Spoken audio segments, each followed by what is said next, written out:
Amri disait: « Tu sais, Hamid, je ne pensais pas vivre avant de voir que la lumière de notre culture pouvait être si magnifiquement restituée et si bien interprétée.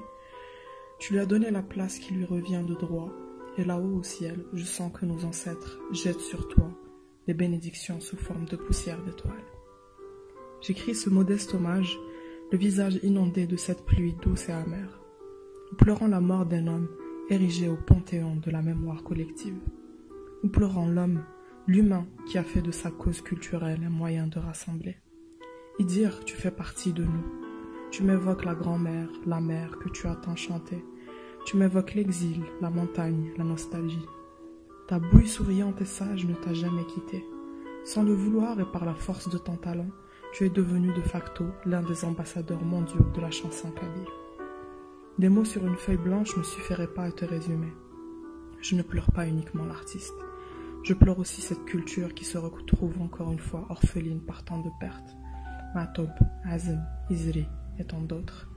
Nous vous chérissons car vous l'avez nourri, embelli et honorablement représenté.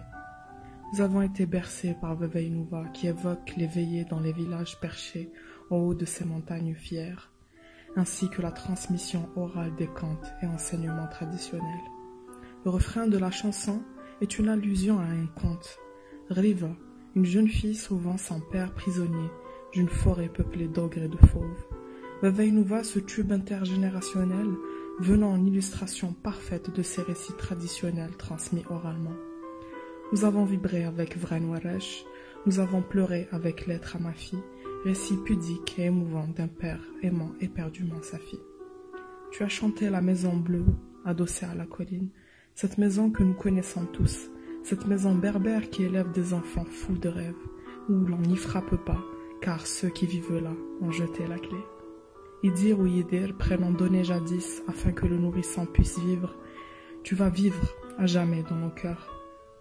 Ta simplicité, ton engagement, ton talent font qu'aujourd'hui nous voudrions te rendre un dernier hommage et t'accompagner comme tu l'as si bien fait musicalement dans ta dernière demeure.